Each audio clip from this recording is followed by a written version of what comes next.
मैं Chandan Kumar Pandey Usha Martin world school के online अधिगम कार्यक्रम में कक्षा 8वीं के पाठ्यक्रम में शामिल संधि विषय के साथ उपस्थित हूँ।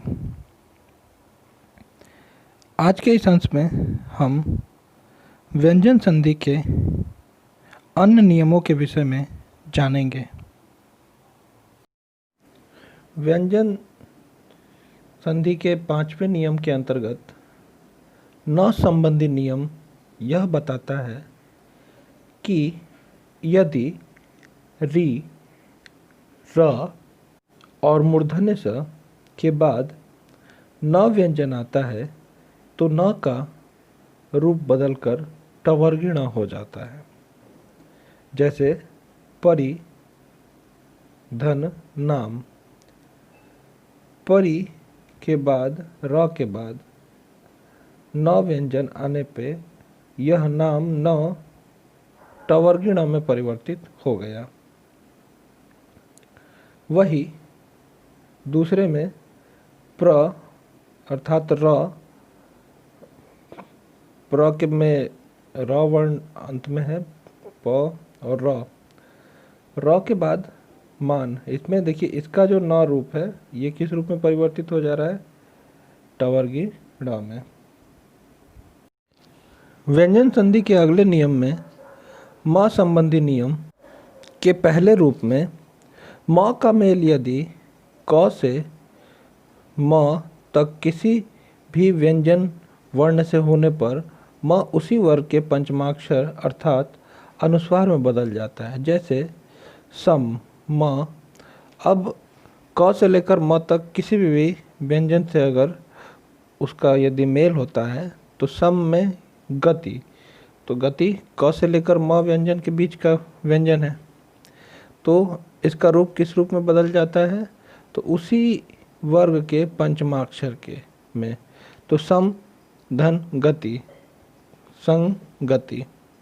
अर्थात ग क वर्ग का अक्षर है तो क वर्ग का 5वां अक्षर अर्थात अंग, तो यह अनुस्वार अंग माना जाएगा।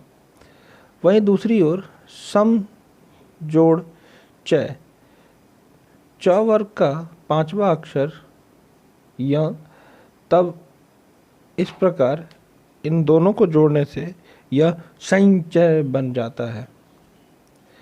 परम जोड़ तु, त वर्ग का 5वां अक्षर न, तो इस प्रकार से परम जोड़ तु परंतु।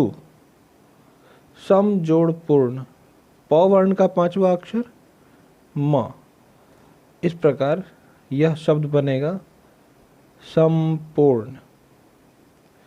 दूसरे म संबंधित नियम को देखें अगर, तो म का मेल यदि य, र, ल, व, तालव्य स, मूर्धन्य स, दंत्य स से हो तो म सदैव अनुस्वार ही होता है। जैसे सम जोड़ योग, य का योग, तो ये संयोग बन गया। सम जोड़ रक्षक, तब भी अनुस्वार बन गया।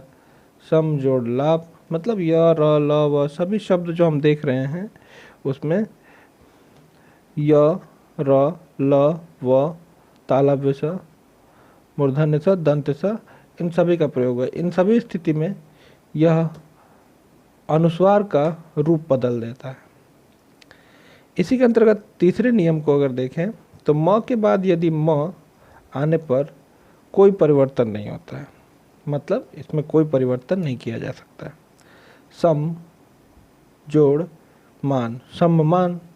सम जोड़ मति, सम्मति। आजकल सुविधा के लिए पंचमाक्षर के स्थान पर प्रायः अनुस्वार का ही प्रयोग होता है, तो इस बात को भी ध्यान देख सकते हैं आप।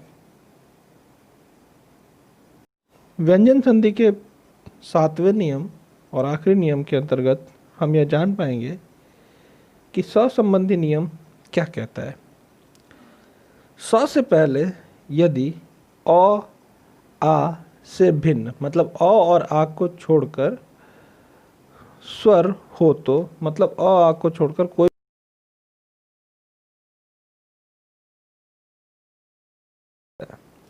तो जैसे मान लीजिए वी, तो व में ई का रूप है और उसके बाद सम, तो ऐसी स्थिति में यह बन गया विषम की जगह विषम।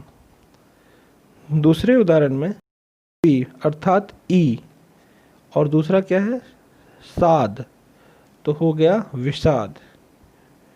सु जोड़ समा, तो उ आया इसमें और आगे अलावा आया है स्वर व्यंजन, तो यह हो गया सुषमा। तो इस प्रकार हमने जाना व्यंजन संधि के मूल रूप से 7 नियम होते हैं जिसका प्रयोग हम अपने पठन पाठन के दौरान करते हैं, मूल रूप से लेखन और पठन के दौरान। इसी क्रम में संधि विच्छेद भी हम अगली कक्षा में जानेंगे।